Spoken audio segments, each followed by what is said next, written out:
mencions especials, la d'en Blai, que va fer el seu estudi de...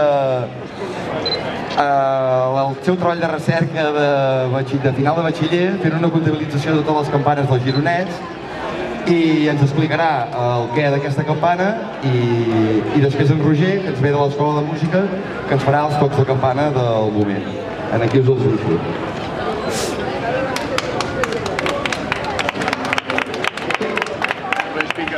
Bé, moltes gràcies. Començaré explicant-vos una mica la campana i per què es va fer la llibertat. Després us explicaré una mica se sent? Ara. Us explicaré després una mica els repics que farà en Roger. Bé, les campanes són uns instruments musicals que van molt lligats a la història i a la simbologia universal. Dic universal perquè són uns instruments que han aparegut arreu del planeta, potser amb unes formes una mica variades, però entre tot guarden un patró comú. Aquesta campana, la llibertat, va ser una idea feta per l'Assemblea de la Garrotxa i es va col·locar en aquesta estructura amb rodes perquè fos un instrument mòbil que es portés de municipi en municipi quan hi ha festes, com és el cas d'avui, i que quan Catalunya fos independent doncs el treurien d'aquesta estructura i la posarien en un lloc fixe.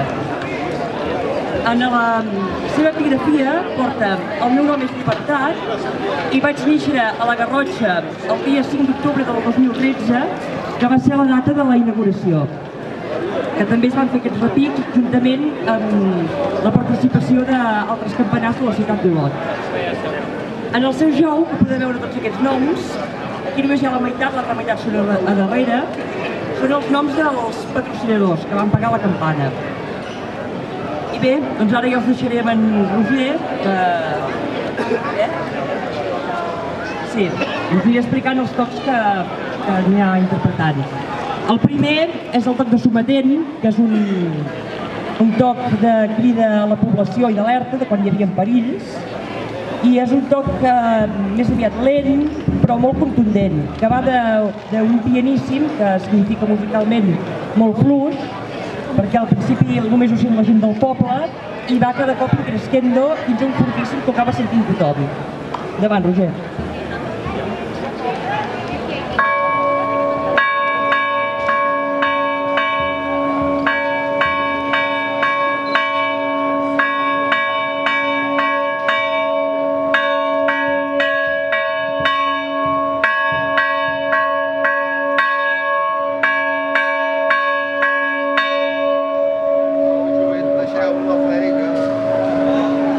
Molt bé.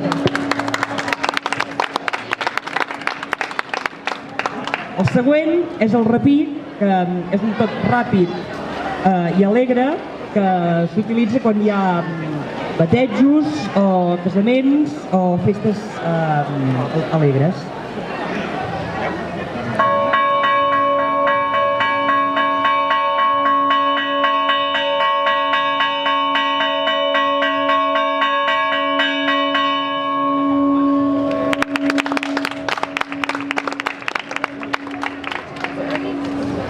I a continuació, ara sonaran tres tocs, que són tres melodies típiques dels països catalans.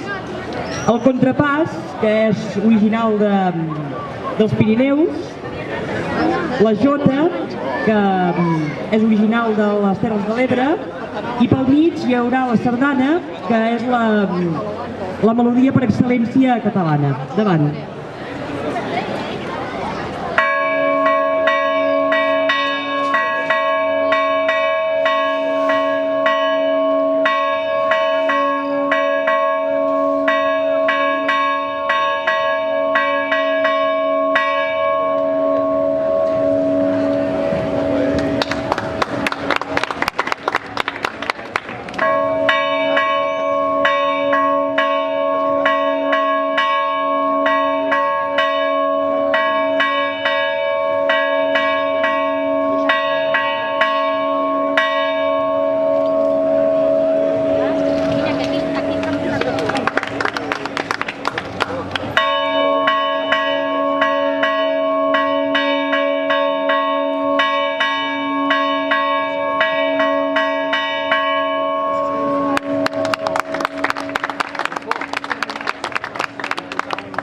Perfecte. I ara, abans de fer l'últim toc, que això, perdoneu, però no ho he dit al principi de la presentació, i considero que és important, aquesta campana va ser fosa a la foneria Barberí, natural d'Olot, però que actualment es troba a Riudellots de la Selva.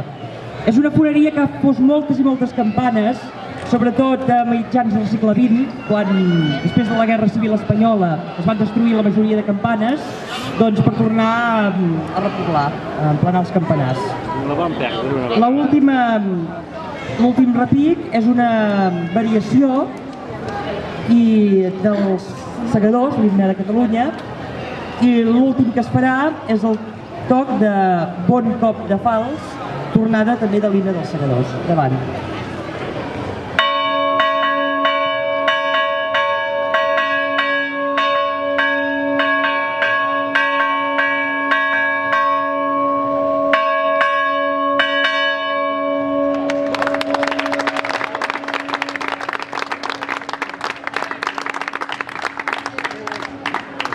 Bé, moltes gràcies, Roger, i a tu, Blai.